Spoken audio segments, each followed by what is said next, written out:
Welcome to another episode of the Zeus Podcast. I'm your host, Zeus The Prophet. Not even the force of Mother Nature can stop it, but I can. As always, with family, we begin with a prayer. In the name of the Father, and of the Son, and of the Holy Spirit.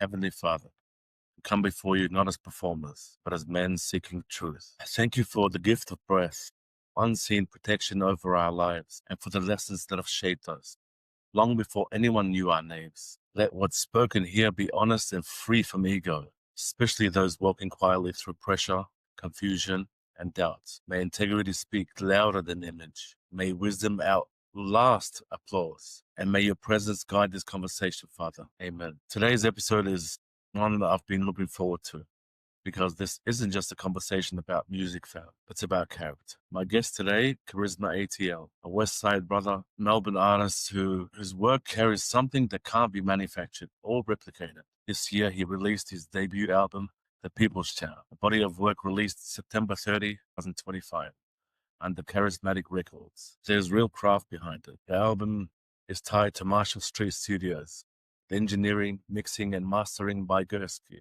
But beyond credits and numbers, I wanted to say this plainly. I respect artists who stay themselves when it would be easier to become just a product. His work hits home for me because it reminds me of my early days, the hunger, discipline, and staying real before the world catches up. Today, we're talking about origins, responsibility, faith, family, independence, and legacy. The things that actually matter, the things that actually last in this game. Charisma ATL, welcome to the podcast, my brother. My brother, how are you? How you doing, bro? I'm blessed to be a part of this, bro. I'm blessed to be part of this opportunity, man. How are yourself? How's yourself? I'm doing beautiful, man. I feel blessed. I feel ordained by God to be here.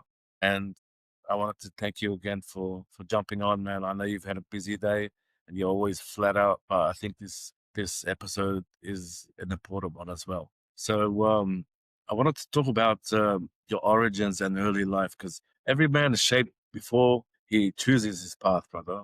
Tell me about you, brother. Tell me about where you grew up, not just the postcode, but the feeling, the atmosphere, the unspoken rules of survival.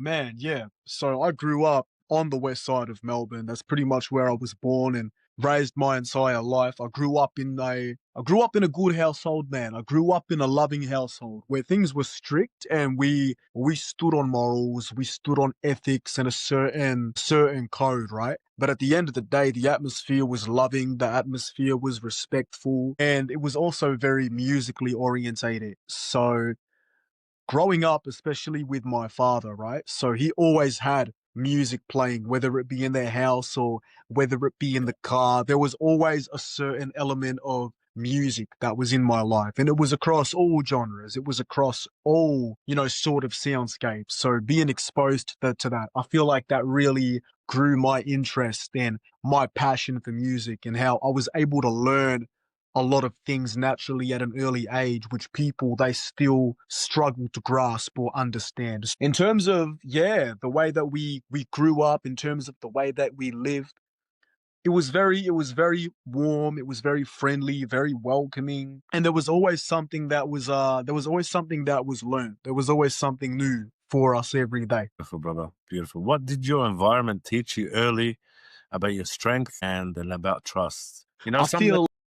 Some lessons are taught with words, others with consequences. So what was it like for you? I feel like growing up, there was always one rule that was really, really enforced. I feel like more encouraged, I'd say, rather than forced. But it's just be yourself. And that was always how it was growing up in the household. Having a little brother, having a mother, having a dad, and having a nan who were all so fundamentally different, but displaying different characteristics and portraying different people. We just all learned to fit in and learn how to collaborate and love each other. Even though we were still so different in terms of characteristics, we naturally just blended because we embraced that there was love in that household, there was love in that family, and we just knew how to be ourselves. We accepted the fact that no one person's the same, everybody's different, and you just need to be that person, to be brave, just be yourself, give everything a go.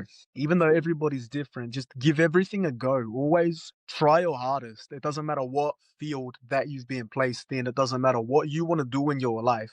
If you don't get it, it's all good, but the one thing is you got to Yeah. make sure that you give it your all, whether you succeed in that field or not. As long as you can say in your heart you gave it a go, everything that you could do, that's all that matters. I feel like that's one of the rules that was really enforced, especially from my mom. Like when it came to, I don't know, let's say school, when they would run all of the tests, they would do Yeah. NAPLAN and all of that shit. The agenda was, right, they would push onto you that you need to score big to be able to be successful, and they really forced this certain mentality to stress out these kids that they need to A plus it. No, it doesn't matter if you A plus everything. No, You don't get by in life by A plusing everything. You get by in life via consistency. If you give everything exactly. you go and you show people that you're trying your hardest. Exactly, brother. See, I was an A+ student growing up, but that didn't mean shit in the real world, man. Yeah. I'll be honest with you, man. There's so many things that school, like did teach me, but I forgot, man.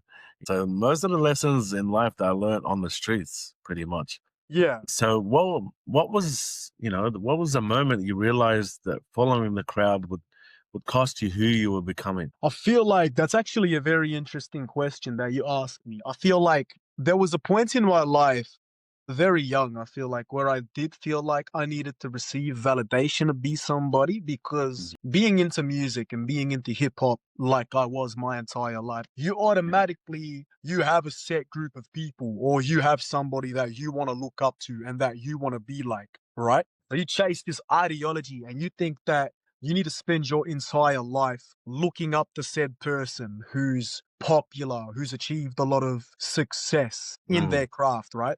mm, Why people don't understand that this person already has their own story. You can't compare your situation and your story to your idols, otherwise you're bound to disappoint yourself. I feel like as mm, soon as I realized that, the further I went in this game, right, this hip hop game, the industry, I realized slowly by slowly, just by interacting with people, just by talking to people, hip hop mm, MCs especially, right, I realized that these people got careers of their own. They're not trying to help elevate me or piggyback my career. They got their own shit to worry about. So I feel like the moment that I really realized, fuck, nobody's really out here for me. I gotta mm, be independent, and I gotta make sure that everything which is achievable from my end is done by myself. I can't be the one person to rely on him or her to piggyback on or elevate my career when they're busy trying to work on their career.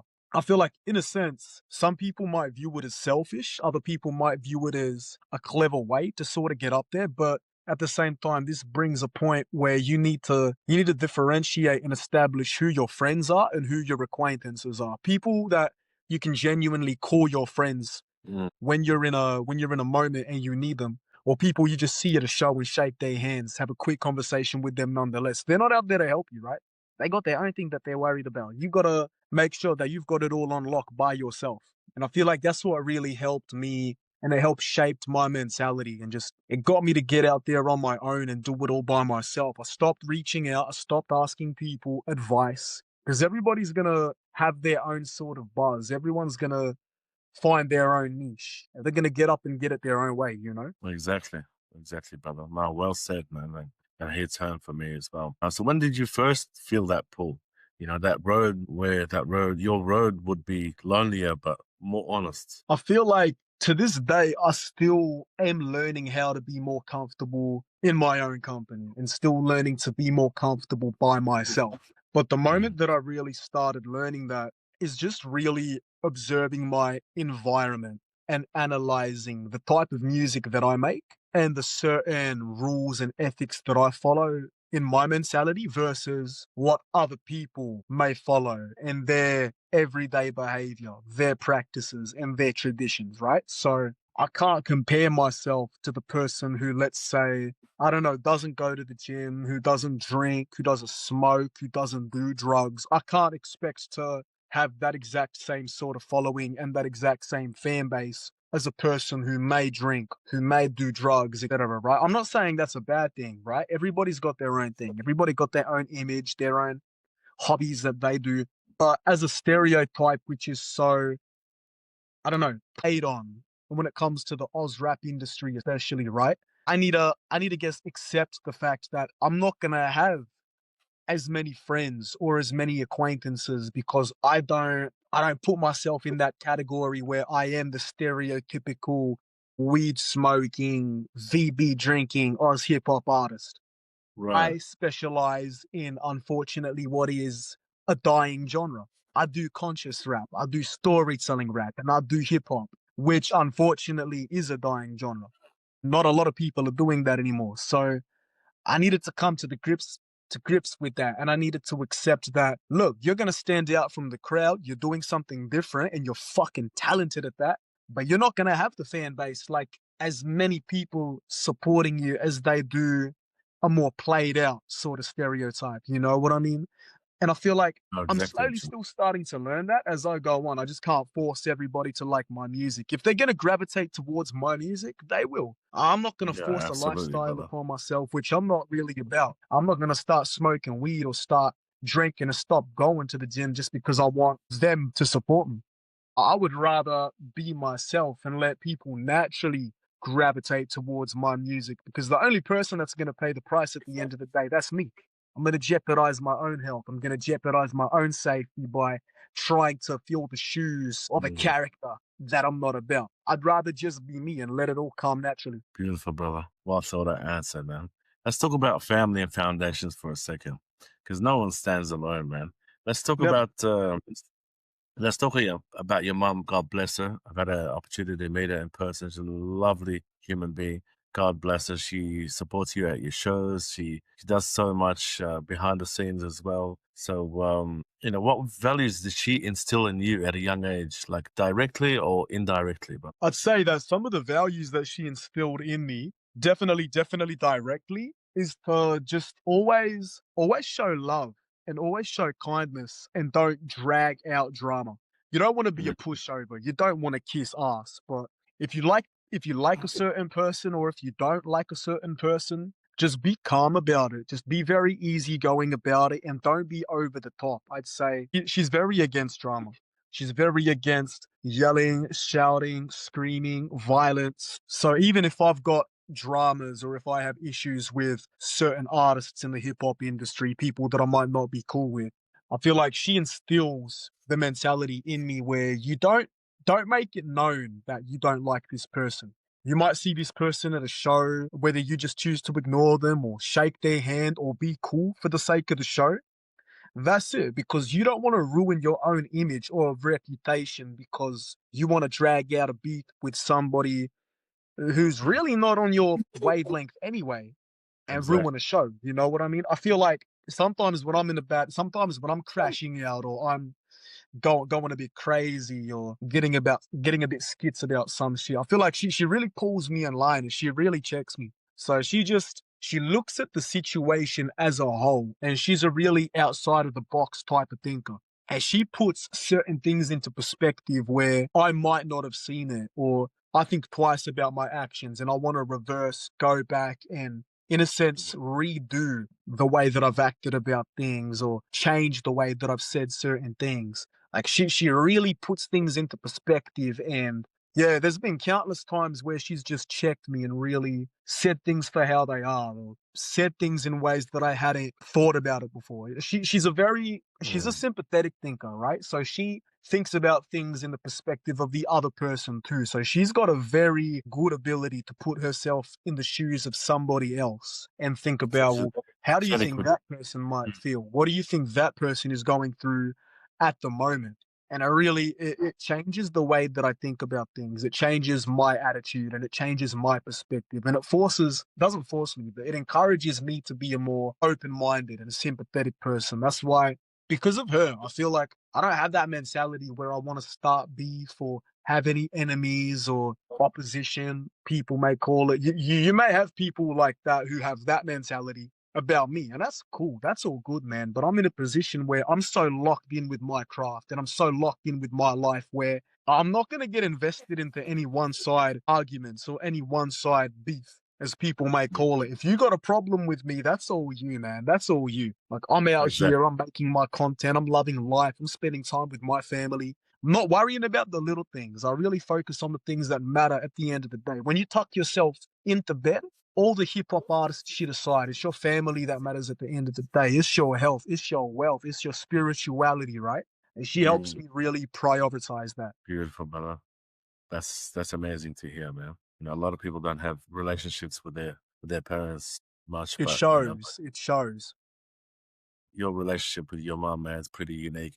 Like, God bless you, man. That's very powerful. That's very strong, and that's what I think pushed you to the next level of your evolution as a human being, not just as a man. But is that okay if we talk about your father?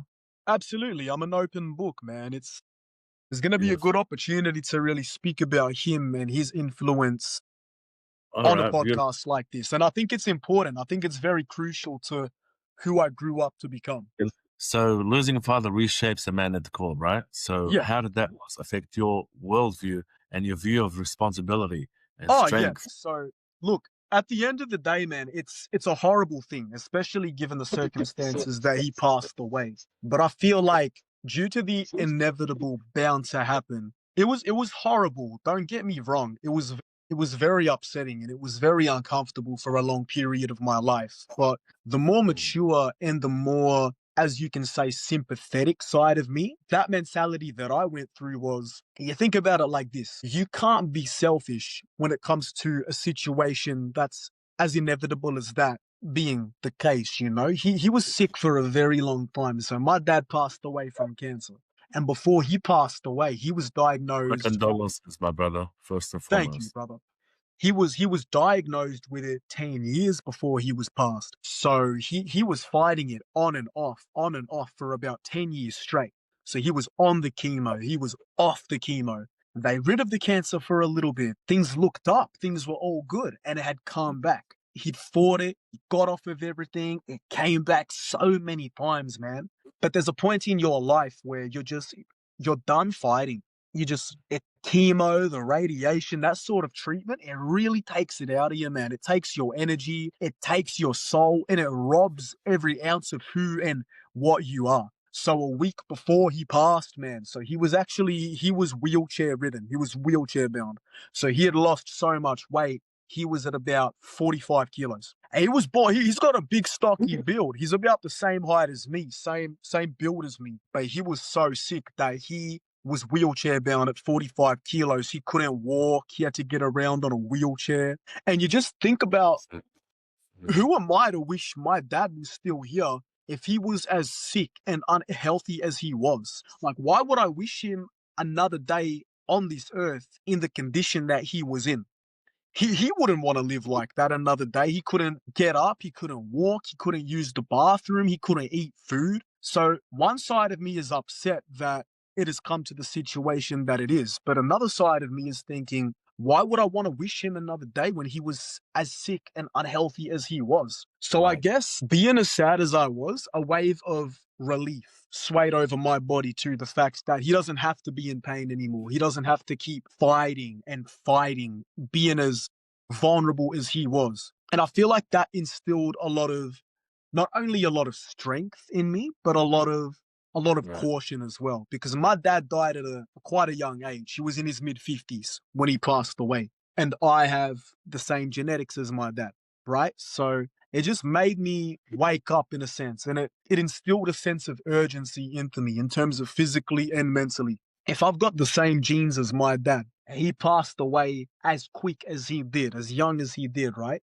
I need to act now to make sure that I can live as long and as healthy as possible and really knuckle down on my bad habits, really knuckle down on the things that may not do me good in the long run. So I got off of the drinking. I stopped drinking like I used to. I stopped smoking weed. I started going to the gym every single day. I started having a Mm, consistent sleep schedule and working and doing the things that made me physically, mentally, spiritually happy. So it instilled that sense of urgency into me, but it instilled a certain motivation into me where, he's looking down on me, somebody who's a firm believer in God and in the heavens and hell. I know he's up there looking down at me, and he's not going to want me to cry. He's not going to want me to struggle and give up for a second. I No, can't be that person just to crumble under the pressure and fold because my dad's passed away, right? He's going to want me to continue to do my music, to get right, to get healthy, and pick up you know,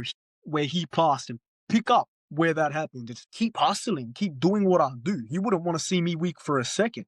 It's not in our blood.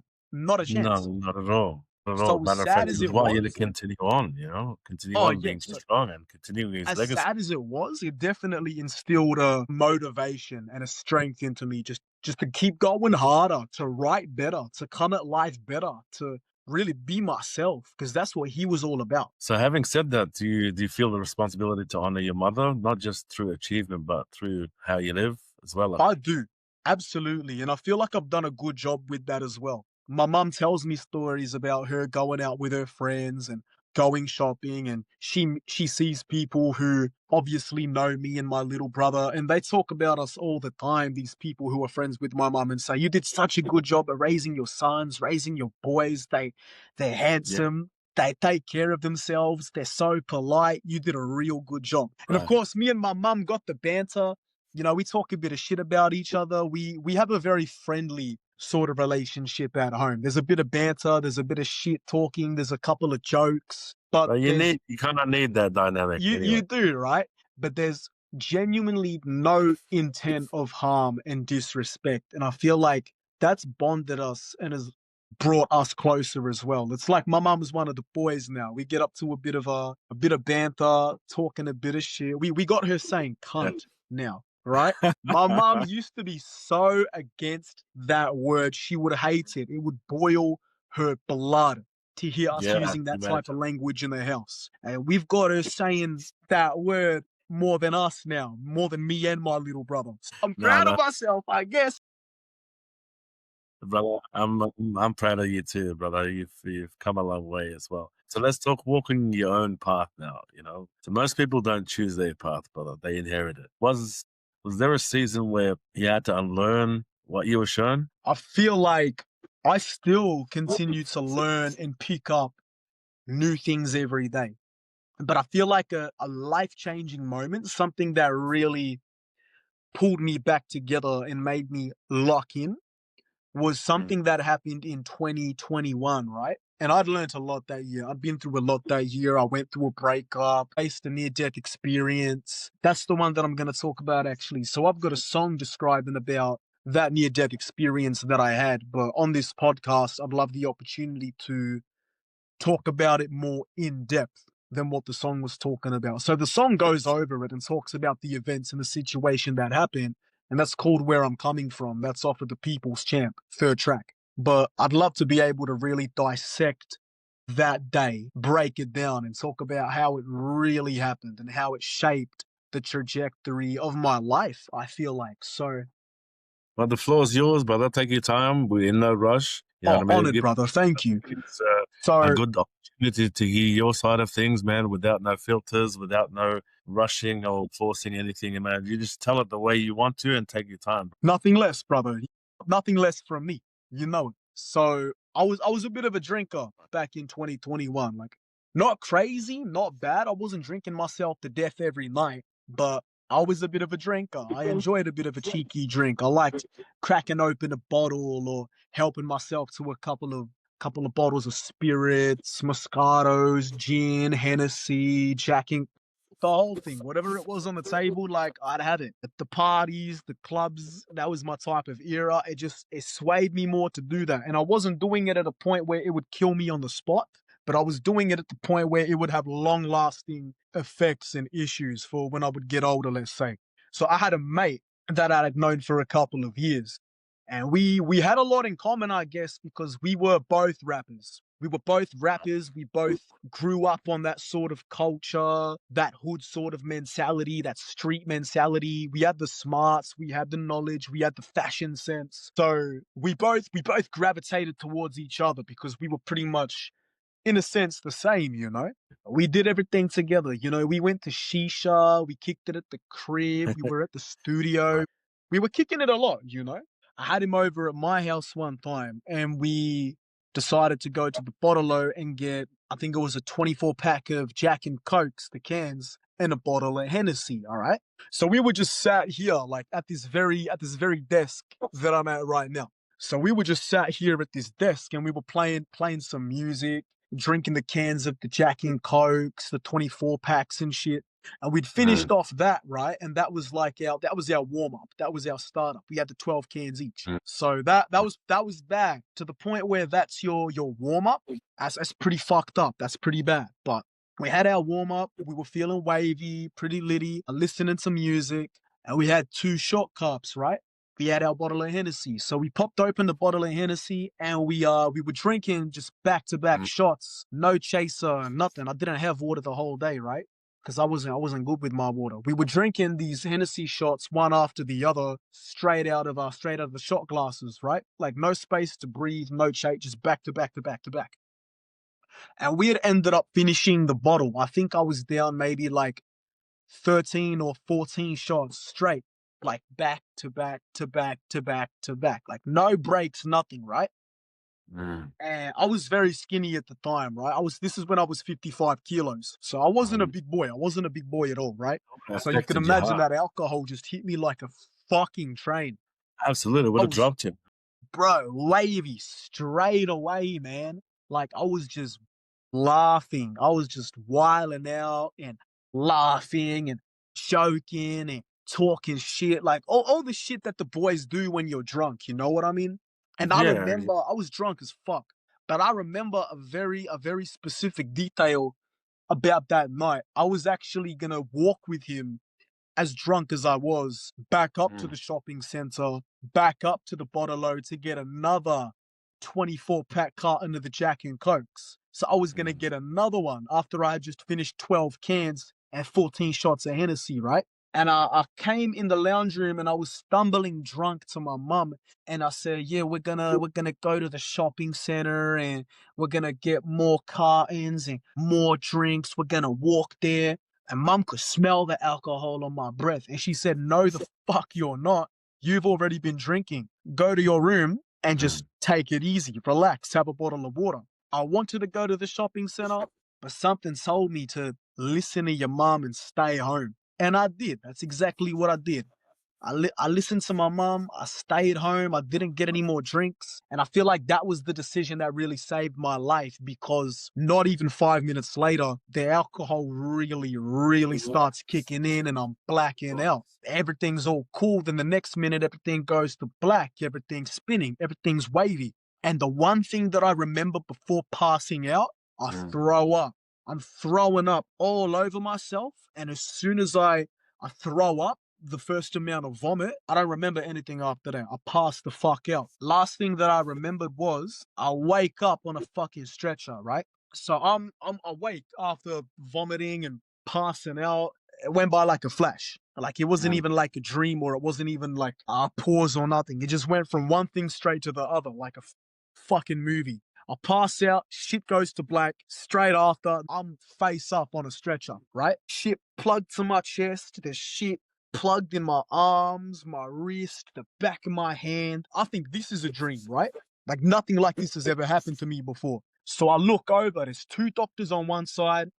There's one doctor where my head's at and one doctor on the other side. And I'm looking around and I'm like, I'm slurring my speech because I'm still under the influence of alcohol. But I try to say to them, like, what the fuck's going on? Like, where am I? Is this real? I'm asking over and over again, is this real? Because this is unreal to me. Nothing like this has ever happened to me before.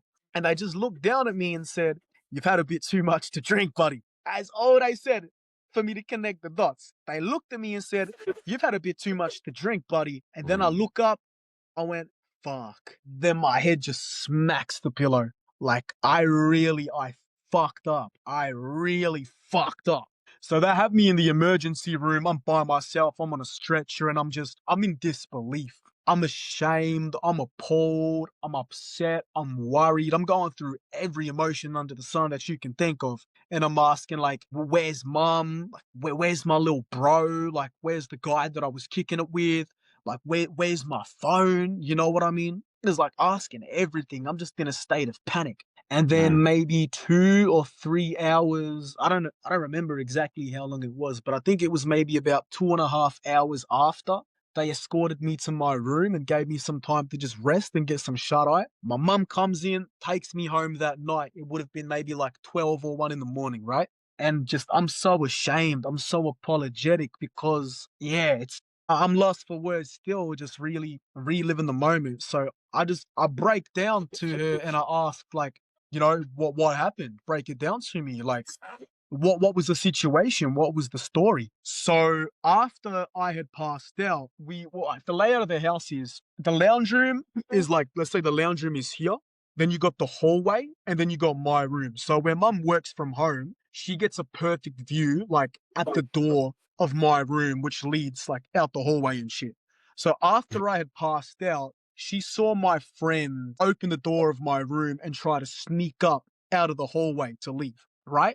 So my friend, instead of coming to my mom or coming to my man and saying, "Hey, your son's passed out, man. Something wrong's with your son," he tries to sneak up out of the lounge room door and make a run for it, right? So seeing that, my mum got real skeptical, and my mum was thinking, something's not right. Something's not hitting, right? So she runs into my room and sees me covered in vomit, slumped over my desk. And I'm not breathing because when I had vomited before I passed out, I had traces of vomit stuck in my windpipe. So I wasn't breathing for a good maybe 5 minutes before she had come into the room. So I was slumped over, vomit clogging up my fucking windpipe. I'm drowning in that shit. And she lays me on my bed. She's giving me CPR. She calls 000. A whole bunch of ambulances, firefighters come as well. They rip the shirt off of my body. They're giving me CPR, like pumping all at my chest, the whole thing. The friend that I was with, he witnesses all of the firefighters and the ambulance vehicles around the house. So he decides to come back to the house, right? And see what's up, what's the go. And my mum, my nan, my little brother, they're screaming at him, they're yelling at him, they're freaking the fuck out. It even got to the point where my little brother ended up belting the fuck out of him. And my little brother's a big boy. He's stockier than me. He's taller than me. So he ends up grabbing this skinny, tall kid and throwing him on my bed, throwing him against the wall. And I don't know if it's true, but allegedly he had pulled a knife on him. So my little brother had pulled a knife on this kid. So this kid runs off. He gets a lift away with his parents or his family or something like that. And they drive me away to the hospital. Like my mum's freaking the fuck out, everyone's thinking I'm dead or some shit like that because I'm not breathing, right? Next day, 1, 2 in the morning, my mum drives me back home. I get a new fresh change of clothes. I get some rest. And my dad comes over the next day. He knows about the whole thing. Him and my mum had been separated at that time for maybe 8 years. But they always maintained a very good relationship. They were always very close. They were mature when it came to their separation because they got two mouths to feed. So my dad had come Got 2 early mouths in to the feed. morning the next day, to check on me. He sat me down and he actually walked me through a story of something similar that he had gone through. So my dad was a big drinker back in the day, and my mum still doesn't know this. I've got a lyric in my song, Where I'm Coming From, that goes, "My dad had a drinking problem too. Could be the reason he passed." And my mum still doesn't know about this because she questioned the lyric like, what are you talking about? No, he wasn't. Like, what do you mean? So my dad ended up breaking down to me this story that he went through. He used to drink so much back in the day where he had an operation right near his kidney, to have a part of, I think, his gallbladder removed because it was so damaged to the point where if he had kept it in there or if he had kept drinking at the rate that he was for another week, he would have been dead. That's what the doctors said to him, right? So that just made me really snap myself back into shape. I was doing a university course at the time. I was training for health and fitness, which is it's kind of fucked up. You know what I mean? Knowing what I've done and what I've been through. So it really snapped me back into shape and it helped me get my form right.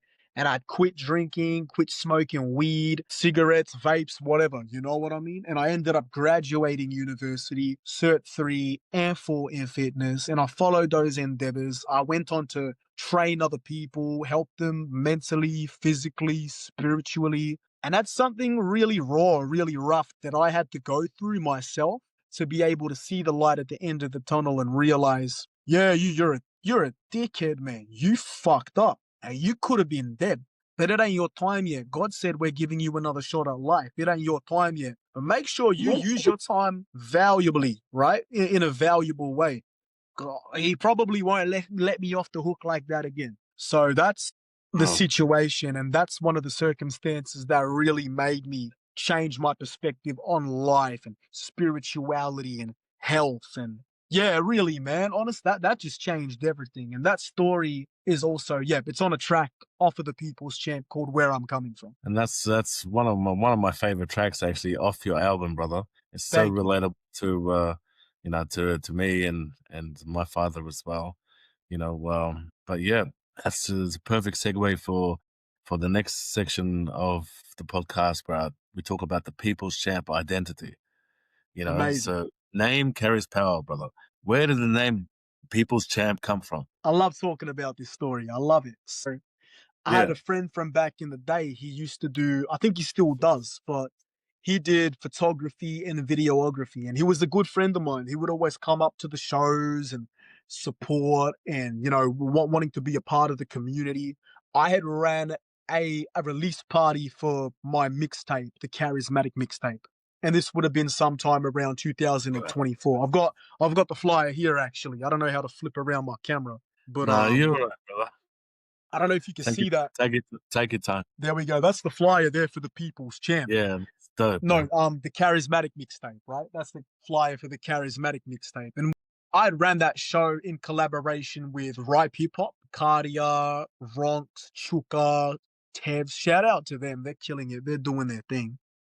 Nice. And after my show, after my set, smashed it, killed it, the energy's right as usual. Said a homie comes up to me and he says, bro, every time that I see you with a show, they love you. They give you the exact type of energy that you deserve. They chant your name. Like you're literally the People's Champ, bro. So I thought about the comment that he had made and I thought about what he had said. And I thought, could this be the segue into a debut album?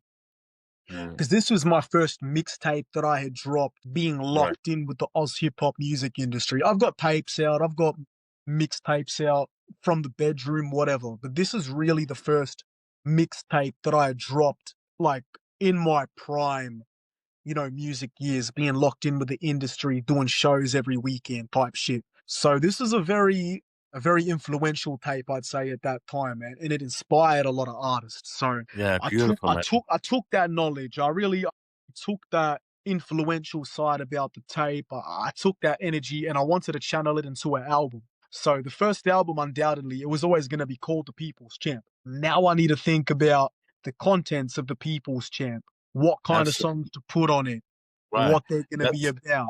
I'll stop you right there, brother, because that's another question I'll ask you a bit later on as well, Perfect, because the arrangement and all those things. perfect. So, but I wanted to get down to the nitty gritty of the actual People's Champ. So when you hear that, you know, saying back to you, did that feel affirming or heavy? When I hear The People's Champ being said back to me, when I think of myself being the People's Champ, or I think of a certain character being called the People's Champ, I think of somebody who's on a stage. I think of somebody who's looked upon in a very influential and a very, very grand sort of way, but somebody who used to carry a lot of baggage, somebody who used to carry a lot of burdens and who had to go through their trials and tribulations to get to the top of the stage where they're at. And because they carried so much burden and went through their trials and tribulations and struggles, that created relatability. which really resonated with the people. Therefore, not being just a champion in his own eyes, but being a champion of the people, being a role model and somebody who's influential to the people because he'd been through his troubles. He's not a saint. He's not perfect. He's not some almighty angel sent from the heavens who's untouchable.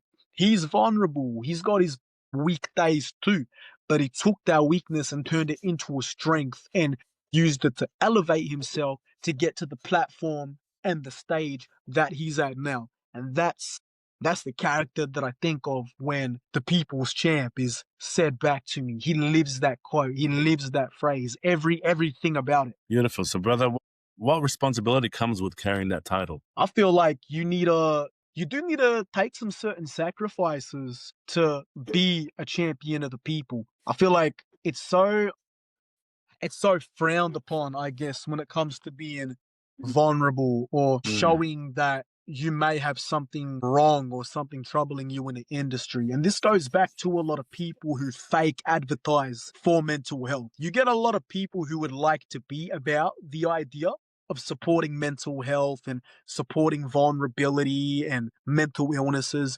But as soon as they're confronted with that, no, it's too much for me. This isn't what I thought I was dealing with when it came to being your friend, and they back off. It's that hypocritical behavior that I feel like a lot of people have. The responsibilities of being the people's champ is showing that it's okay not to be okay. And as cliche as it is, I feel like it's still the truth, and it holds a lot of truth within a lot of people these days. So I believe that the hip hop industry is founded on creating a character with this certain ego in order to elevate yourself among other people. Because stereotypically, I don't know, people don't want a role model who's weak. People don't want a role model who seems like somebody who's got a weakness or who's got a mental illness or something like that. People automatically want to idolize somebody who's big, somebody who's grand, somebody who's unstoppable. Has no So in a problems. sense, a Yeah. majority of us, and this used to be me back in the day as well, I'm guilty, man, of creating this character or, running my entire life around this character with an ego, trying to be this unstoppable sort of hero. But I feel like my goal at the end of the day, you know what I mean, is not to be this unstoppable hip hop artist star, with an ego and nothing can kill me, because I want to be relatable. I want to create the music that's relatable, and the person who's struggling, who's going through that shit, they can relate to, I feel like Beautiful. I've said this a lot of times before, but relatability creates replay value. And both the artist and the listener is winning based off of this mentality, because with your music, they can listen to your music, which may showcase a more vulnerable sort of side of the genre. So they're getting therapy off of listening to your music, and your plays are getting more frequent. They're putting on your song whenever they're in a bad mood, whenever they're in a bad place, and that fundamentally that helps you. Actually, no, I feel the same way in regards to my music. In regards to my music, I get hit up every day from fans that tell me I put it on repeat. Your tracks help me through my day. Thank you very much. They give me inspiration to keep going. Now let's talk about pressure, perception, and self-discipline, brother. Visibility brings pressure. So do you feel the weight of being watched, knowing your actions, not just words, are studied? I do. I never used to think that back in the day, because when I was a newcomer, when I was on this scene, I didn't feel like there was a lot of hype or anticipation when it came to what I was doing. But I feel like ever since I dropped this album, and even before that, I got this sense that there were a lot of people looking out for what I was doing. I guess looking for something fresh or looking for something new or innovative and trying to follow a new blueprint. Because I feel like the thing that sets me aside from a lot of Oz hip hop artists is that I don't draw influence and inspiration from other hip hop artists. Let's say, I don't know, let's say Bob is influenced by people like Cursor, like Chillinit, like Husky, and they're following their blueprint for so long that they're stuck in the same spot. They're not blowing up, and they're getting frustrated because people around them are doing and achieving way more than Bob is at the time. I grew up on people like Michael Jackson, Prince, Tupac, Nas, the musicians, the West Side Out. lyricists. Don't Yep. explode. Shout outs to the Outlaws. Influential and who are so grand in their own right. I take little bits and pieces of artistry from each musician and I incorporate elements of that into my own music. So the fact that I don't follow a blueprint which is so one-dimensional and one-sided when it comes to my music, it's always giving people a new flavor. Like, you can't say that you've ever seen a documentary like the People's Champ documentary in the underground scene in Victoria, at least. I don't know anybody who's done that. Not in the underground scene, not in the mainstream Victoria scene anyway. And people are always going to be the first to despise you or try to slam you or put you down only because they're so upset that they didn't think about it first, right? Yeah, Everybody exactly. went through it. Eminem was the first white rapper who really blew up and who made a name for himself in that sort of industry. All the other white rappers before were gimmicks. They were all jokes and they came and went. Marky Mark, Vanilla Ice, one-hit wonders, they were all gimmicks. So the fact that Eminem really made it out of nothing and continued to achieve, people try to cancel him from the genre. People try to act like he was a guest. Where hip-hop is black music. But when you got a white artist who's doing it better than a lot of black artists, that's going to create controversy. That's going to create a lot of.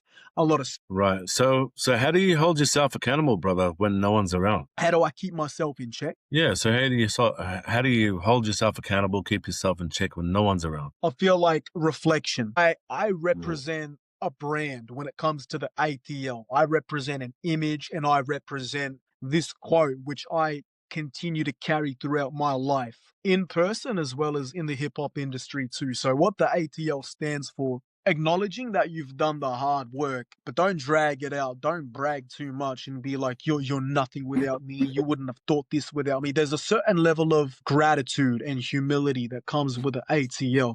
And sometimes I reflect a little bit and I think about things that may have set me off to maybe while out or rant at people or rant on my stories or something like that. But before I post anything, before I say anything, especially in a professional setting, when it comes to being the ATL and like representing that brand, you know what I mean? You got to think about what your music represents, how people from the outside are looking at you.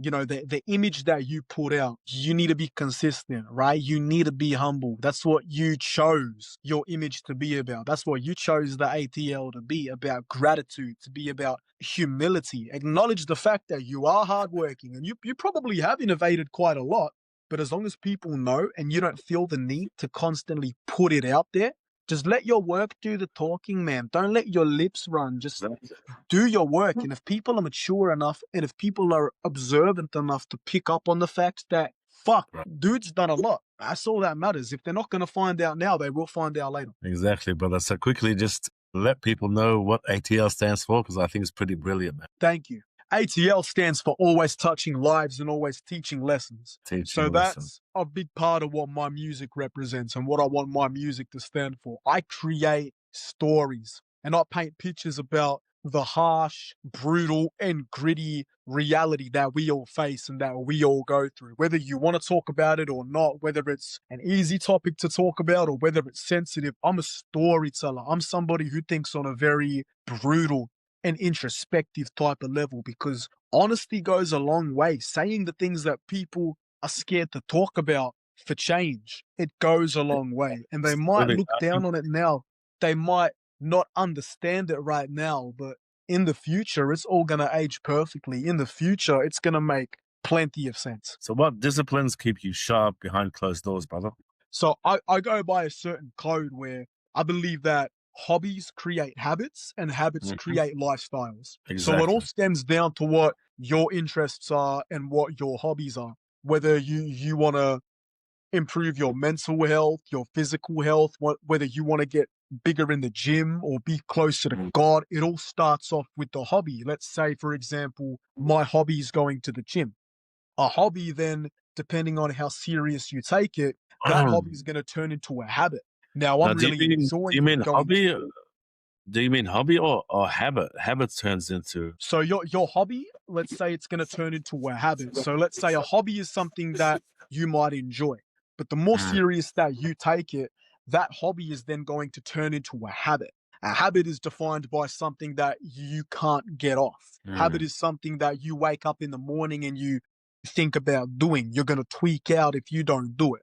So if you can turn something that you enjoy or train yourself to enjoy something, which then you can turn into a habit, something that Okay.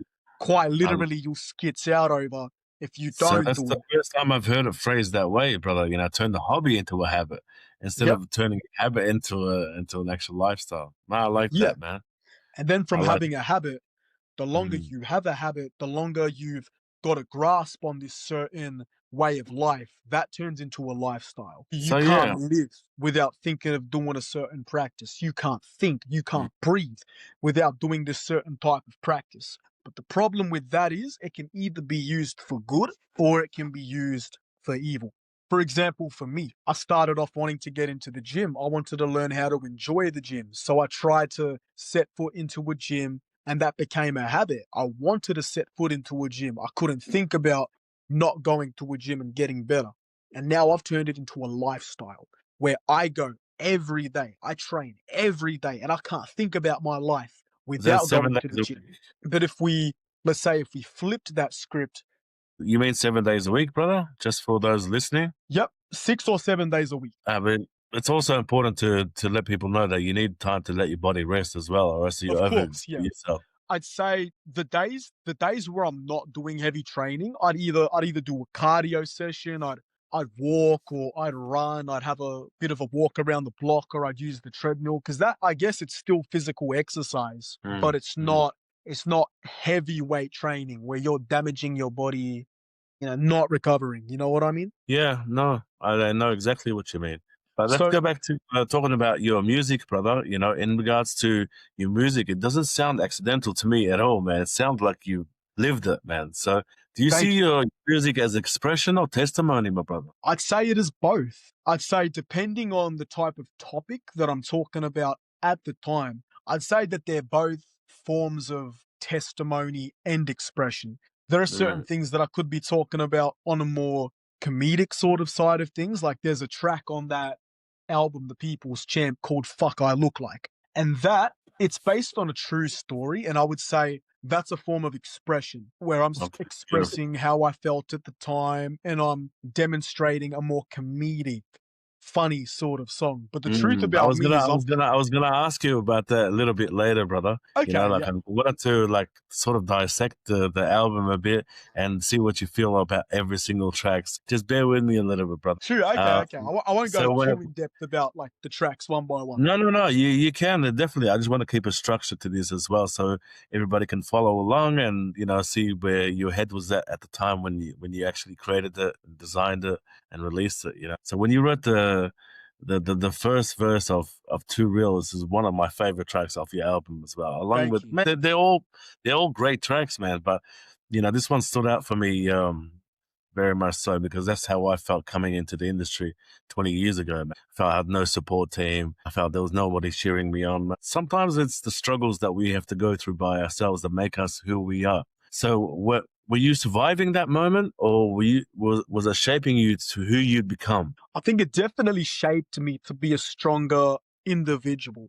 And the key word there is individual. Growing up in the music industry and seeing what I had seen, everybody had their own cult. Everybody had either their own cliques or their own rap group. And for the Right. longest time, it was just me.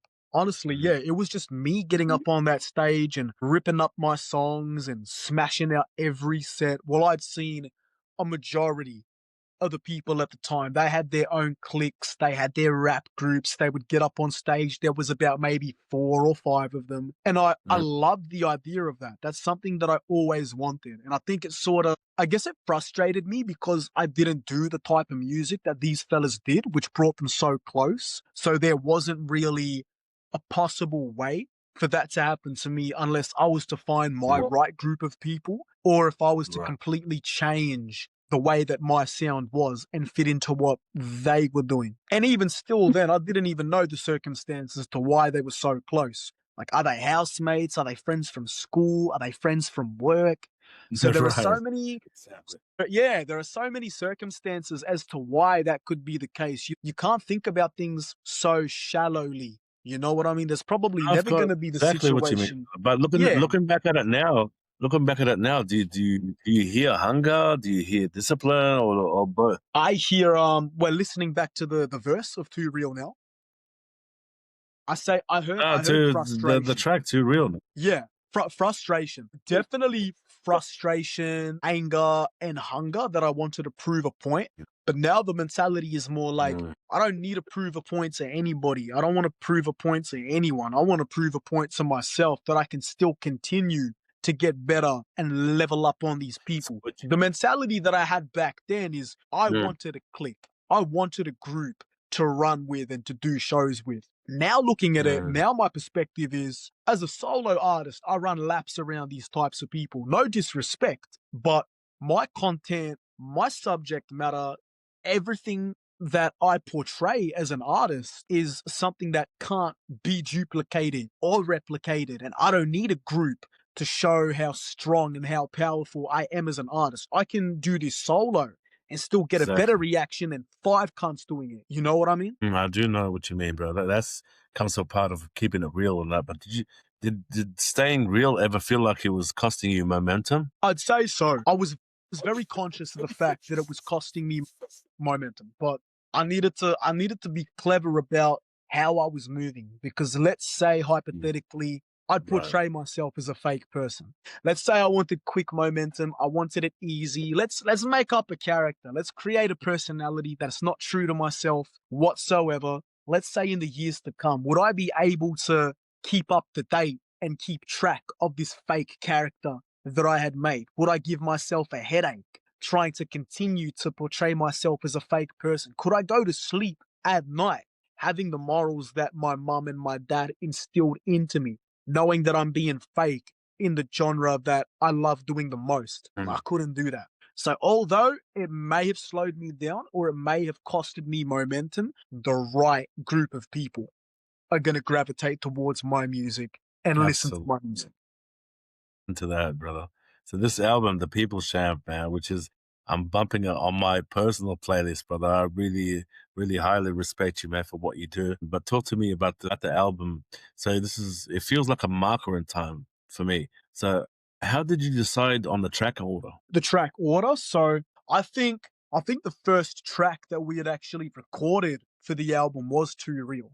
Yeah, it was. Too Real was the first track that we Okay. recorded for the album. But in terms of figuring out the track order, I took inspiration from a lot of albums that I had listened to, and I try to figure out in my own mind what structure would be the best in terms of replay value and what Mm, track comes after another. Like, I'm a sucker for transitions. So I'll dissect a beat and I'll listen to a beat by itself, and I'll place them in order one after the other just inside of my head, and I'll think, as well as song structure, topic wise, what should go after the another, but what mhm. beat, what instruments do they use in a beat to make them sound good in terms of one after the other. And in terms of track order too, I wanted to give you everything quick. So that's why the third track you hear on the album is as vulnerable as it is. Because with people's attention spans being so short, you don't want to hear too many tracks in a row that are talking about the same thing and having people tune out Mm, because they're having too much of the same shit. You know what I mean? So I that's know. why I introduced such a vulnerable and introspective track so quick into the album so it can catch them off guard and it can keep them tuned in and be like, shit, like what's next? Like, this album is so, it's got all the flavors. It's coming at me straight away with everything. There's so many flavors on this. Absolutely, man. It's dope as fuck to me, man. But was there any pressure to make it bigger, brother? More commercial? Or was there any outside factors? Were you grounding it intentionally in honesty? I think I'm very satisfied of how the album turned out, and I don't think there was any pressure involved in how big it would get and how mainstream I would want it to be. I felt like I knew which tracks would be big and I knew which ones would be more low key. Based on the sort of songs that they were and the vibe that they had, I already knew off of the top of my head which ones would be big and which ones would be sleepers. Which ones would be controversial? The amount of play and the amount of respect that the album got, I didn't even expect it to get as far as it did. So the fact that songs like Same Old Riz are as big as they are, the fact that the album hit over 10,000 plays in just a month, it's unreal to me. It's fucking crazy to me. So due to the fact that I didn't think it would be as big as it was, that's already blown my expectations out of the water for this album. So I'd say personally, it couldn't have gone better, what I had planned for it. It couldn't have gone better. It went all to plan, I feel like. Well, congratulations, brother. It is kind of monumental, and it's a sign from the heavens, man, that you're doing something right, for sure. Thank I you, want to brother. ask you, which track reflects the most personal growth to you? I'd say Where I'm Coming From, 100%.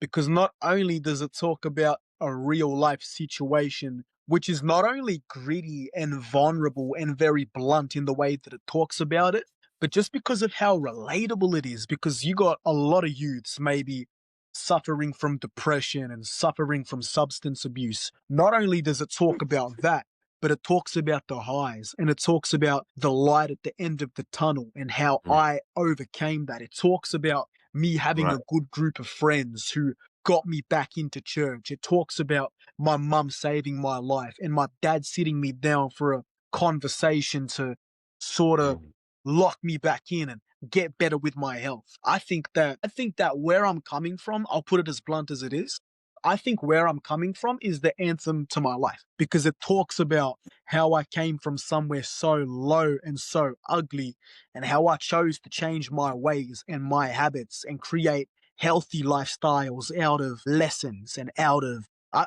taught myself a lesson. Always touching lives, always teaching. I did that for myself. And the fact that that song there serves as an anthem and can do something like that for somebody else, that embodies exactly what the ATL stands for, what it means. And that's why I think Where I'm Coming From is the anthem to my life. Absolutely, brother. And that's why I decided to have you on the podcast as well, because, you're a great human being, man. In person, on stage, off stage, doesn't matter, man. You're still the same grounded person as you were, when I first met you. Talk to me about let's go track by track, so the People's Champ, declaration or responsibility? I'd say it's making a mark. When it comes to a track like that, I've always believed that your albums need to start off with a bang. You need to let them know why they chose to tune in and give them a grand sort of approach to an album. Because for an album as important and as monumental as you say is this, you got to start it off very strong. So the way that I described the title track, The People's Champ, in the documentary, it's like a walkout song. Like you're about to get ready for a show, you're about to set your foot on that stage, and This the is your People's answer. Champ it's an anthem. It's like, welcome to the People's Champ. We young and we don't give a damn. We'll fuck a rapper shit up and get him spun like a ceiling fan. It's like I'm Nice, letting bro. you know what the fuck is up. I'm not holding back. On a song like this, I'm telling you exactly what you're getting prepared for, what to tune into, and what to act. This is the People's Champ. Don't fuck around, don't sleep. This is what it is. All right, now the track I'm ready. Ready for what? More important, ready for success, ready for pressure, ready for accountability, ready for what did you mean? Yep. Ready for anything in terms of I'm ready for the success. I'm ready for the drama that may come with it. I'm ready for the enemies and the jealousy that may be created from it. I'm just letting them know I'm ready and I'm here to stay. I'm ready for the pressure and I'm not about to crumble under such. I'll break down that chorus. I'm ready for all the stakes and the challenges. I'm ready for what I have to sacrifice and the challenges and what I may have to put myself through to be a part of this industry. I'm ready for all the stakes and the challenges. I'm ready and not paying for damages. Whatever consequences that may come out of being a hip hop artist, whether it be losing friends, whether it be straying away from people who I used to be close to, whether it may be hurting someone along the way. I can't be responsible for that. I can't be responsible for the inevitable happening if I happen to get successful out of this and I happen to hurt people or lose people. I'm ready for that. I'm so serious about this. This is my life. Of course, brother. So those who are meant to stay will stay. Mhm. are meant to go will go. And some people are here for a season. Some people are here for a reason. That's all. It's all part of maturing spiritually as well in your world, man. And we'll talk about spirituality in a bit. But I wanted to continue on to your track. Fuck, I look like. This is probably Now, hold on, brother, 1 second. yeah, Is that yeah. about rejecting limitation, projections, or both? I'd say standing your ground and knowing your worth when it comes to people seeing that you're doing something, and Right. people who have been ignoring you and who have been doubting you for the longest, now finally seeing that you're doing something and they want to come back around because they want a part of it now that you've got it. And I didn't expect the song Fuck I Look Like to get as big as it did. A lot of people were actually calling that song their favorite off of the album. I feel like now that I look back on it as a whole, it's got everything that a hit song would qualify for. It's got a catchy chorus, it's got a good beat, it's got strong verses, and even though it's a comedic song, the meaning behind the song, it's a staple, and it's very relevant to what a lot of MCs and successful people are going through. So like in the song, how I talk about having a show at Crown and having somebody that I hadn't spoken to in 3 years finally reach out to me and say, I knew you could do it. I'm so proud of you. Like, it's a cliche, but it's so true in terms of what so many successful people are going through. It's like, you didn't want a part of it when like I said in the song, when I was 55 kilos, when I was skinny, when I was working in fast food, when the idea of me being a successful rapper was a bit of a joke. Now you see it's actually the scenario's played out and you're feeling dumb because you're not a part of it, because you escorted yourself, because you thought it was on a joke thing. Now you see that I'm doing it. I don't want no part of your negative energy. I don't want your doubt to be in my circle. I don't want that jealous energy. You can keep that shit over there. It's all love, but keep that shit over there respectfully. Exactly, man. That's a beautiful thing, man. So you got yourself grounded to a point where you know where you're going, you know who you are. It's like exactly the same thing I was saying on the Donkey Man Records interview yesterday on his podcast. Shout out Donkey I know Man. where I'm. Shout out Donkey Man. Shout out Gabs. Yeah, let's talk Melbourne hip hop scene in the interest of time, brother. There's so much I wanted to get through.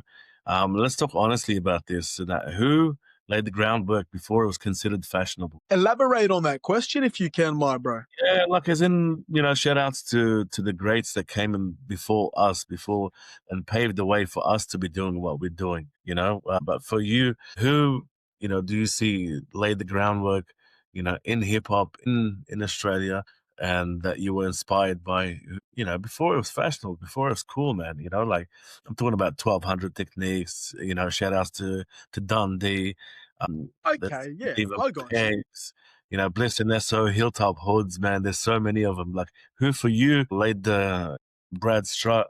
Who laid the groundwork for you, brother? I'd say the Australian hip hop artist that I got a lot of influence from was 360.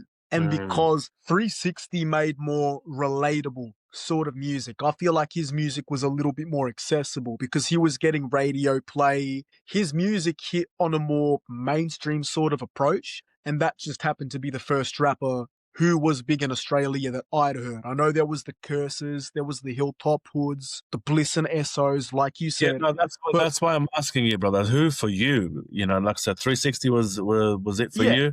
So Like 360 just 360, happened to be like, the first one that I'd heard. yeah, of course, man. Like, definitely, man. Shout outs to Morganics, Alpha Transporter as well, on a personal note. So how does the scene feel to you right now? Not how it's marketed. How does it feel to you on the inside? I feel like with the hip hop industry, we've got our pros and cons. So in your certain groups, in your certain cliques, the Melbourne hip hop industry, especially, we're doing a lot to uplift each other and try to encourage people to get on the scene, get in front of the microphone. One hip hop collective that I will always speak highly of to this day are Ripe Hip Hop. So Ripe Hip Hop were really the fellas that helped propel my career and get me to where I wanted to be. I did my first open mic with Ripe Hip Hop, and through that came my first headliner.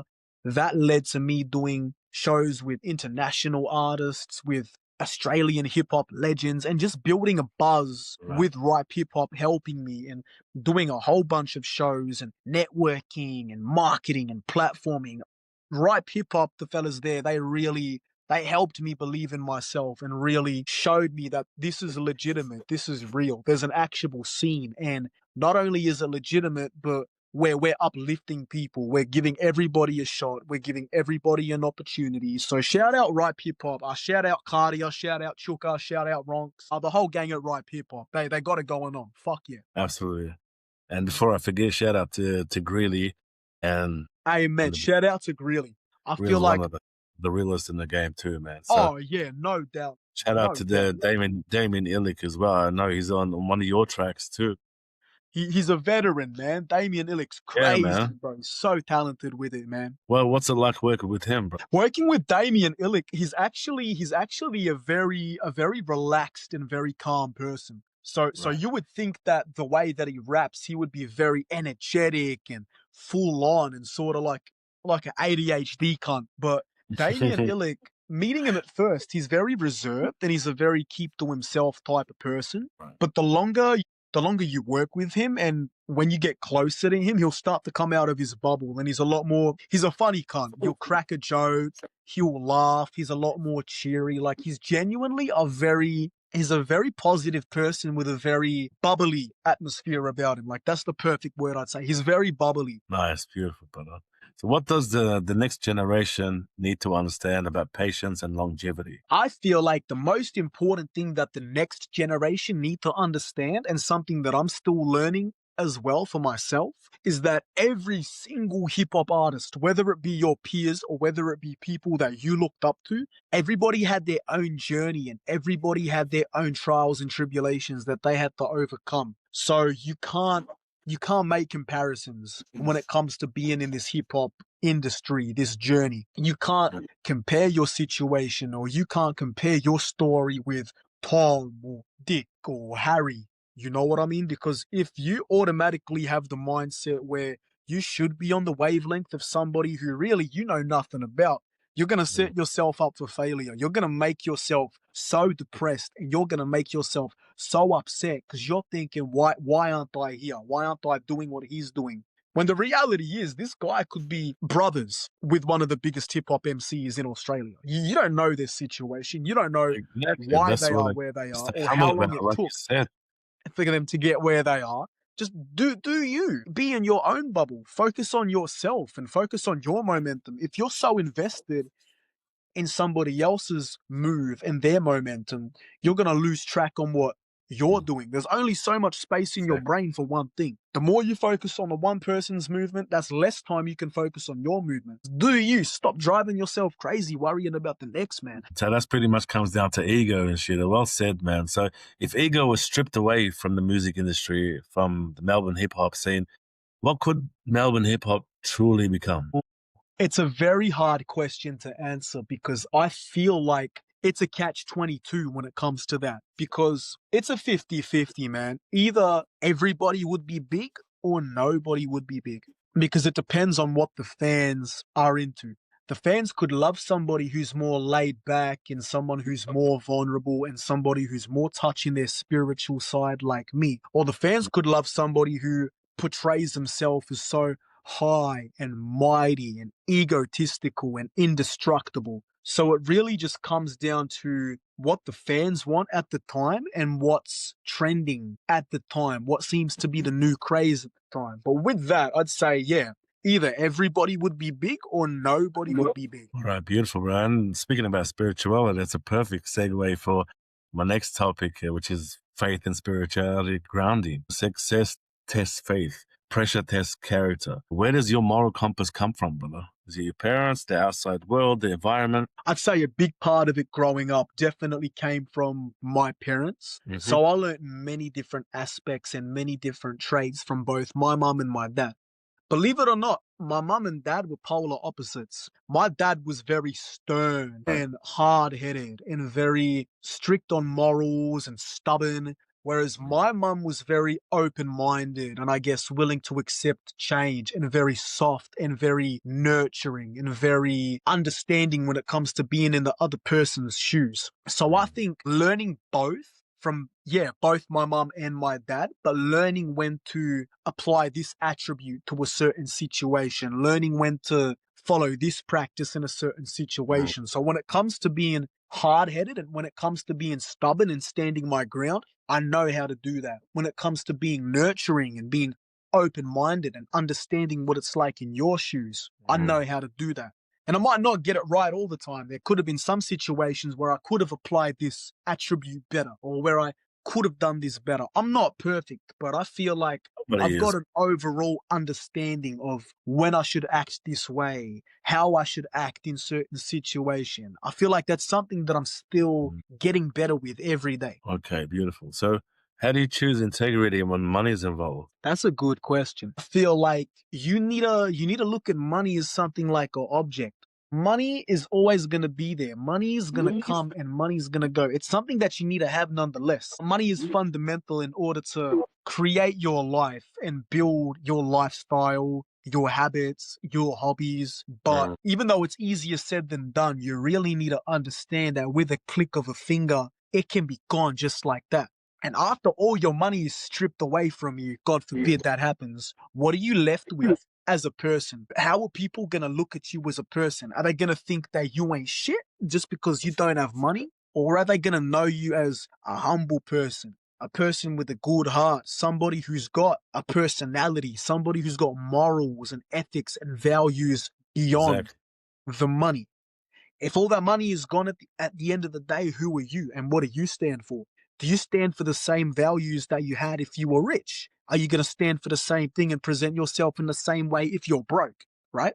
That's exactly, because money comes and goes, man. And we don't take nothing with us when we go. When we leave this earth, you don't take shit with you, man. So you can never be reliant on an object that only a mere mortal puts value on. God doesn't put value on a piece of paper. You were as a person, you know what I mean? People remember you for who you were as a person, and by how much money you've had. I always say that. I was just going to say that. You took the words right out of my mouth. I always say that.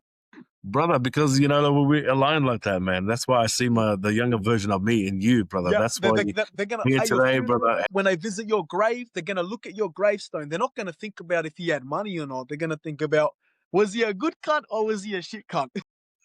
If he was a shit cunt, they probably wouldn't be visiting your grave. Right. But not in specific words, for, of course, man. That's why I got the word immortal tatted here, man, because I've always felt for the last, however long, 4 or 5 years, man, I've always felt like it's who you are as a person, man. Like money comes and goes, but how you make people feel when you're around them, what impact do you leave, what legacy you leave, that's what's going to be immortal or not. That's how people are going to remember you by, because all this shit comes and goes, man. No one's going to remember nothing but apart from who you were as a person. And that's why I felt as though this conversation is very important for the next generation and for people watching this 15 years from now, whatever. They can look back at it and say, man, this motherfucker was a really grounded person. He came from humble beginnings, instilled the great values from his mom and dad, like from his sibling, from his environment, but in regards to faith and spirituality, so you're Christian by birth? Amen. Yes, sir. Talk to the audience about that a little bit. Well, has your relationship with God changed over time? I'd even say there were a lot of situations where I fell out of I fell out of grace with God, and I doubted his impact and I doubted his mere existence. There was a long time when, in my early years of high school, I was going through a lot, and I felt I had to blame God for things not working out my way or being dealt the cards that I had been dealt at the time. I felt like there was no one else to blame but God, right? I didn't have anybody else to blame. Like, why is this happening to me? Why is this working out the the way that it has. I realized after high school, these little things really they didn't mean shit. The minor things I saw as major back then, being 12, 13 years old, major things to you back then. You get older and really that don't mean shit. It's the times when you really need God, when you desperately need God, when it's going to mean something for a long time. And if it's going to have a major impact on you, that's when God's going to present himself to you. For example, that story of how I nearly lost my life after the alcohol situation and my friend running out on me. I could have easily died. My mum wouldn't have sensed anything.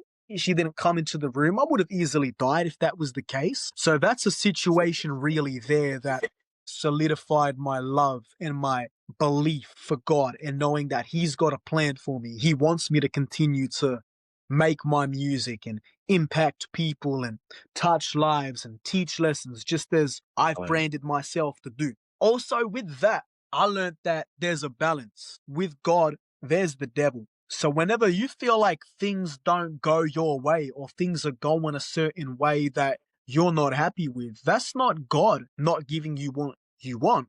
That's the devil trying to fight you from your ambitions, trying to take you away from what you love. That's the devil's work right there. But God, Christianity, that overcomes everything. So if you stay committed to God, he's going to overpower everything. God's word is going to be the strongest that there is. That's why I'm still here today. Amen, man. And what's your faith like in regards to believing in Jesus Christ, and does he still play a role in your life today? As strong as it ever could be, man. I'd say it's been the strongest that it's ever been in a long time, man. In a very long time. I look back at situations and events that I've put myself in, whether intentionally, unintentionally, cards that have been dealt. I think about all of the stupid things that I did and everything that I went through and how I'm still healthy, how I'm still rocking life every day with a smile on my face, how I'm still close with my family. And yeah, the cards that have been dealt because of my faith they've just been amazing. I'm physically strong, mentally strong, spiritually strong, and I've got an amazing support system in my family here for me when I need them. And it really helps you realize that you can't take these things for granted because some youth, some kids, they don't have a supportive family. Right? And they're still strong with their religion and their faith in God. So who am I to complain if I've got everything at my fingertips and I'm not grateful and I'm not thankful? I wake up in the morning every day and I pray. I go to sleep every day and I pray. Because in the blink of an eye, with the click of your fingers, all of that shit that you could take granted for could be taken right away from you, right? And that's what they say, like death is only a heartbeat away, man. It is. That's why I feel as though we've aligned on a spiritual level as well when we first met too. That's why I've been, you've been supportive of me. I've been supportive of you as well, man. Like, because it's real. It's not like fucking performance or nothing, man. It's like, man, this guy here, he's different from the different people, And let's talk Charismatic Records now. Independence is freedom and pressure, brother. So how did Charismatic Records come into existence? That's a funny story, actually, man. So Charismatic Records in itself has been around for about six years, I'd say, 6 years. So Charismatic Records started off as a retaliation, actually, to a record, not really a record label, but a collective that I was once part of. But every member, in a sense, had gone their own way and focused on their own careers because of the person who, I guess, put it all together. They started getting really egotistical and they started, I guess, power tripping and getting an ego over all of the artists when really it wasn't a label, it was a collective, but he still wanted to be the head, the king of everything. You know what I mean? So I ended up separating from that collective, which was called like Records. So I started my own thing in retaliation called Charismatic Records to let you know I live what I rap about. I live how I brand myself. So with that authenticity, I'm always going to have the one up on you. After I was young, man, I was on that petty shit. So after I moved away from that petty shit, I thought, Look, I've got a logo. Why not make something professional out of Charismatic Records? And Charismatic Records isn't really a label where I sign artists or I have a collective of artists. I feel like Charismatic Records is my stomping grounds and something that I represent. And it's to show that I'm bigger than just a rapper. I'm an artist. I'm an entrepreneur. I'm a content creator. Like, we make the records, we do the content, we make the movies, we direct the films. And Charismatic Records is really the staple and the vessel to, I guess, emphasize the seriousness of what it is that we do and what we're about. It really just boils down to Charismatic Records and solidifies the seriousness of what we stand for, to be charismatic, to be independent, because it's just me, it's nobody else, right? So that shows we do it all. We're doing it all, and we will continue to do it all. So what does independence give you, brother, creatively, that you'd never trade away? Everything. There are no clauses, there are no restrictions, or there are no bars that you're trapped in when it comes to being creative. You can be risky, you can be innovative, and you can rap and you can talk about things that, let's say, a clause or a record label or a contract won't allow you to talk about. Mm. I feel like I am truly independent because I don't have a record label backing me. I don't have a manager backing me. I put the money into the pockets of my videographers, of my content creators. I tell them what to do, and they're the vessel that's able to make my vision come to life and make it happen. But nobody's telling me to do this. Nobody's helping me manage my content. I'm doing this all myself. I'll put the money in the pockets of the people who are going to film my ideas and put my ideas to life and what I had thought of. But really, the one who's thinking of doing all of this stuff, the one who's pulling the strings and allowing this to be brought to life and come to fruition, I've done it all myself. Amen. Amen, brother. That's why I wanted to, give you your flowers, man. These podcast series are usually very selective, so I'm very selective of who I bring on. They have to have a heart, integrity, and honor, what they do, who they are as a person. I don't know if you see me asking these questions. When I'm talking to people in the hip hop scene and they just coming in, I ask them, what are you about? Who are you behind the music? What are you about? What do you represent? What's your message about? Because I need to know as well, because we can't have our shit diluted again, man. Not at all. So We can't afford that. do you see Charismatic Records becoming international, and what principles will guide it if you do? I'd say as long as me, Charisma ATL, as long as I have ambition to take my series international, my music, and be serious about it, Charismatic Records will always follow along. As long as I stand my ground, as long as I continue to approach what I do as serious as I do, if I keep working and I get to an international level, Charismatic Records is always gonna follow. Beautiful, brother. So let's zoom out for a little bit. In 5 years' time, what kind of man are you going to be, or are you becoming? In terms of on a more personal type of level, or in the regards music? Music, in regards to, because I know we've spoken about this before many times, and that you also let the audience know that you also wanted to get into movies as well, acting and stuff like that.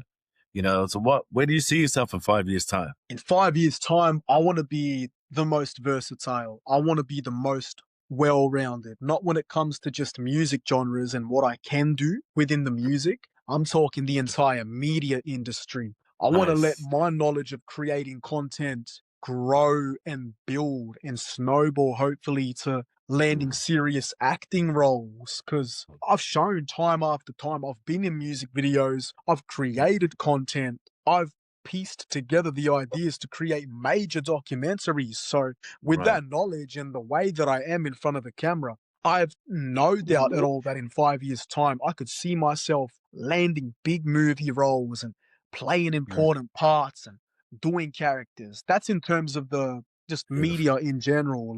But I'd say in music, yeah, I wanna be the most well-rounded. I wanna be somebody who can cover all genres. I wanna be able to, you know, be introspective and make meaningful rap lyrics, but I might want to sing. I might want to do some R&B. I might want to focus on, a bit more melodies and do some auto-tuned sort of sounds. So So continuing to grow my catalog as an artist and expand on what I'm doing, but make it better, make it for an audience that's more worldwide and make easily digestible content. right. For any directors that are watching this podcast series, hit this man up and see where you guys can go from there. Because I believe that he's on a mission and he is so talented that he's gonna shoot through the roof very soon. So you're not chasing moments, brother. You're chasing pretty much legacy. Amen. So when people speak about you many years from now, what do you hope that they say about your character? I want them to say that he did exactly what he said he would, that Mm. he stayed true to himself. He didn't crumble under pressure, and everything that he promised, everything that he hyped his brand up to be, he did. He is charisma. He is charismatic records, and he did save lives. He did teach lessons. He did touch lives, and his music was as impactful as he wanted his brand and his legacy to be. Everything that he said he stood for, he did it. That's it, my brother. Nothing more, nothing less. That he That's was it. true. He was authentic. He didn't talk shit. He was about everything that he said. He didn't crumble or he didn't fold into the pressures of the industry and to Hollywood or sold out or whatever. You know what I mean? I know exactly what you mean, brother. Don't worry about the naysayers and don't worry about what people talk shit about. You know yourself. We know who you are, and we all love you, man, and respect you for the person that you actually are. Okay, so I definitely wanted to say, brother, you're headed for greatness, man. So just keep up the good work, brother. We all here supporting you, let you know whatever you need, man. We got your back. Your process is monumental, man.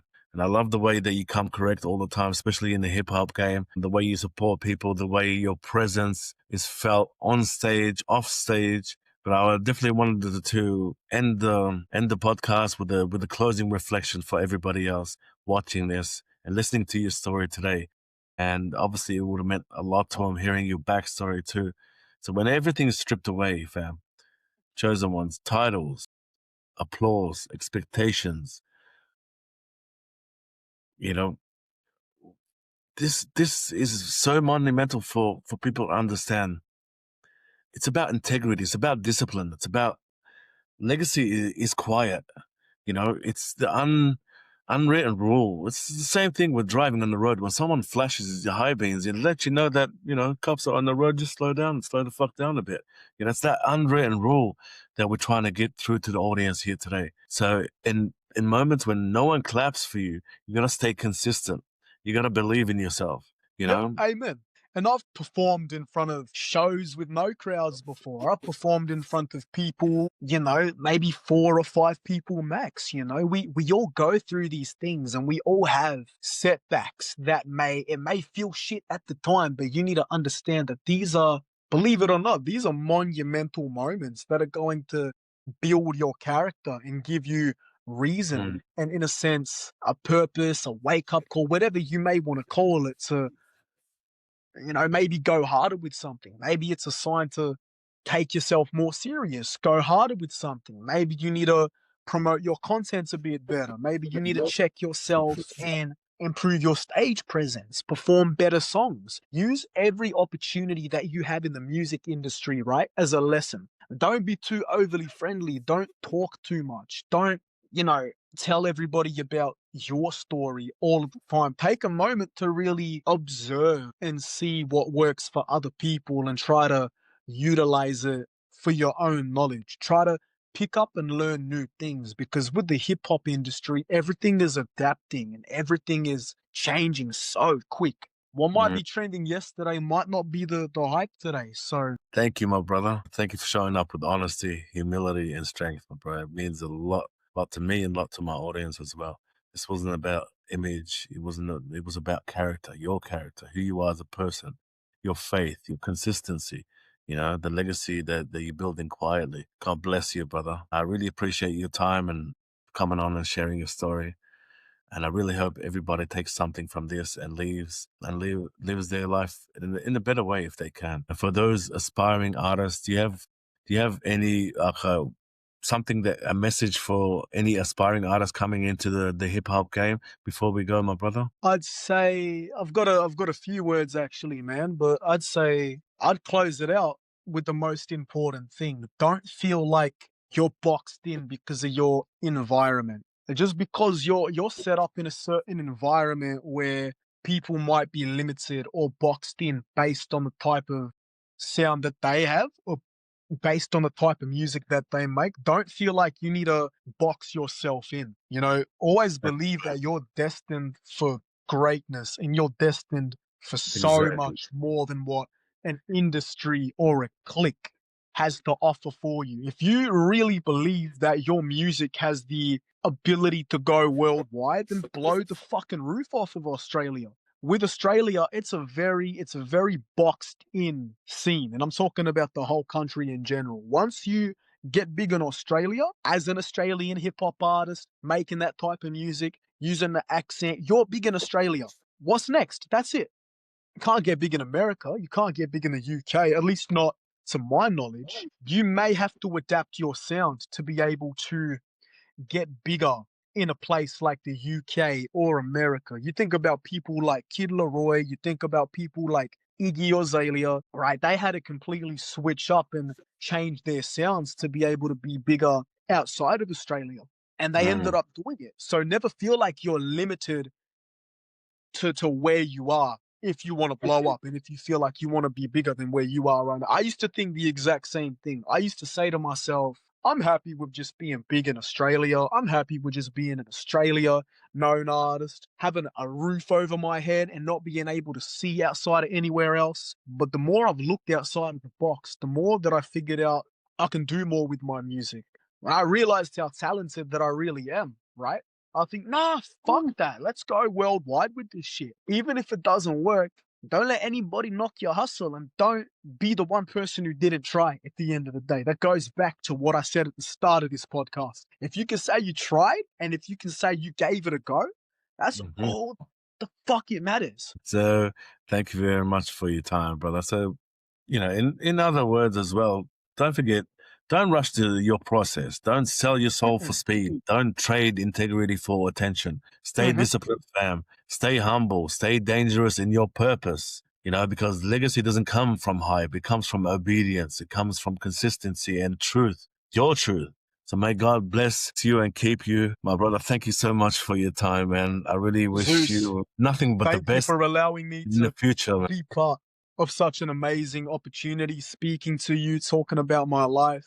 Yeah, man, big shout out to Zeus The Prophet. He's growing his podcasts. Hit up the guy. He's probably one of the most genuine, authentic people you will ever meet. So big shout out to Zeus The Prophet. And I can't thank you enough for allowing me to be on a podcast as important and as, amazing as this. Family, this has been the Zeus Podcast, and I'm your host, Zeus the Prophet. Until next time, walk in faith, chosen ones, move with wisdom, stay grounded, and never forget the real champions are built in silence. God bless you all. Amen.